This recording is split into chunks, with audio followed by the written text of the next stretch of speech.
Today, let's read Jonathan cleaned up, then heard a sound. Okay, all right. Jonathan's mother went to get a can of noodles.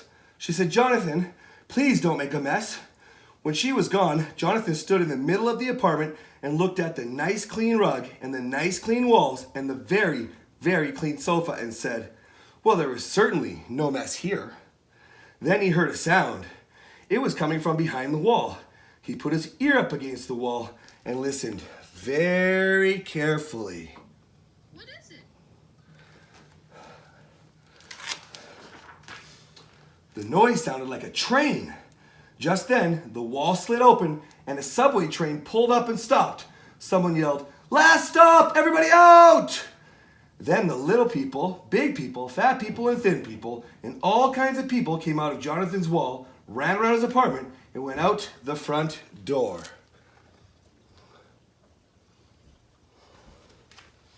Where's the fat one? Jonathan stood in the middle of the living room and looked around. There was writing on the wall, the gum on the rug, and a man sleeping on the sofa, and all the food was gone from the refrigerator. "Well," said Jonathan, "this is certainly a mess." Jonathan tried to drag the man out the door, but he met his mother coming in. She saw the writing on the wall, the gum on the rug, and the empty refrigerator.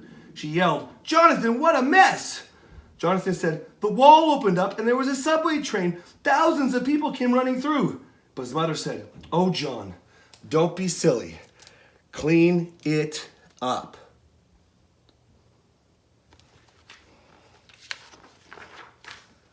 She went out to get another can of noodles, and Jonathan cleaned up. When he was all done, he heard a sound. It was coming from behind the wall. He put his ear up against the wall and listened very carefully. The noise sounded like a train. Someone yelled, "Last stop, everybody out!" And all kinds of people came out of Jonathan's wall, ran around his apartment, and went out the front door. This time, there were ice cream cones and chewing gum on the rug, writing and footprints on the wall, two men sleeping on a sofa, and a policeman watching TV. Besides that, the refrigerator was gone. Jonathan got angry and yelled, "Everybody out!"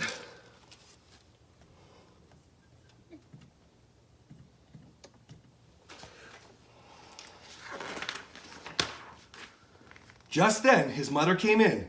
She saw ice cream cones and chewing gum on the rug, writing and footprints on the wall, two men sleeping on the sofa, a policeman watching TV, and a big empty space where the refrigerator had been. "Jonathan," she said, "what have you done?" Then she heard a noise. It was coming from behind the wall. She put her ear right against the wall and listened very carefully. The noise sounded like a train. Just then, the wall slid open and a subway train pulled up. Someone yelled, "Last stop, everybody out!" And all kinds of people ran out of Jonathan's wall, ran around his apartment, and went out the front door.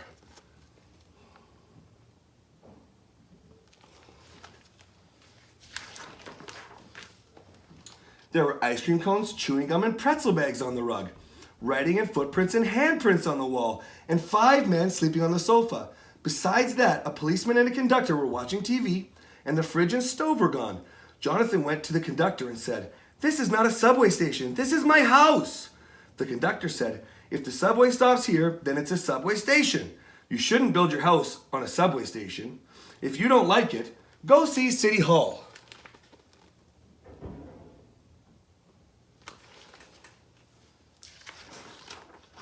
So Jonathan went to City Hall. Okay, kids. When he got there, the lady at the front desk told him to see the subway boss, and the subway boss told Jonathan to see the mayor. So he went and saw the mayor. The mayor said, "If the subway stops there, then it's a subway station. You shouldn't build your house on a subway station. Our computer says it's a subway station, and our computer is never wrong." Then he ran out for lunch. Can you believe this, kids? Okay. In fact, everyone ran out for lunch, and Jonathan was all by himself at City Hall. Jonathan started to leave, but on his way out, he heard a sound.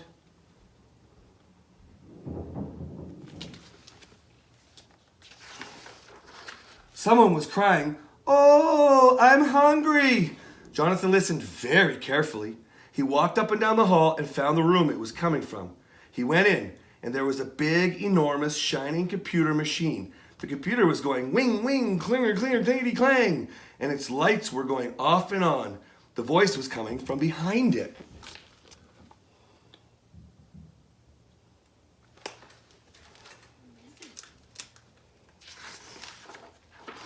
Jonathan squeezed in the back of the machine and saw a little old man at a very messy desk. The man looked at Jonathan and said, "Do you have any blackberry jam?" "No," said Jonathan, "but I could get you some." "Who are you?" "I'm the computer," said the man. Now Jonathan was no dummy. He said, "Computers are machines, and you are not a machine. They go wing, wing, clinger, clung, clinkety, clang." The man pointed at the big computer and said, "Well, that goes wing, wing, clinker, cling, clangety, clang, but the darn thing never did work. I do everything for the whole city." "Oh," said Jonathan, "I will get you some blackberry jam, and if you'll do me a favor. A subway station is in my house at 980 Young Street. Please change it." "Certainly," said the old man. "I remember doing that. I didn't know where to put it."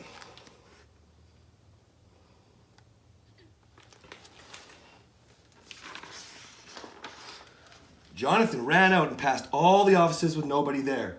He ran down the stairs and all the way to the jam store. He got 4 cases of jam. It took him 3 hours to carry it all the way back to City Hall. There was still nobody there. He carried the jam back behind the computer and put it on the floor. "Now," said the old man, "where am I going to put this subway station?" "I know," said Jonathan, and he whispered in the old man's ear.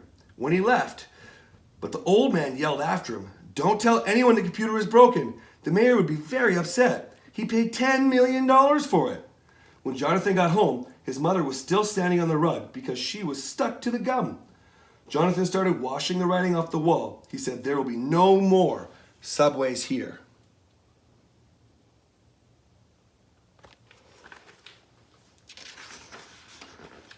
And he was right. Looks like it's at City Hall now, mayor's office. Well, thanks for coming today, guys. I hope you had a good time with the workout and a great story. Don't forget, we'll see you on Monday now, okay? Have a really great weekend, guys. Bye, guys. Thanks for coming. Bye.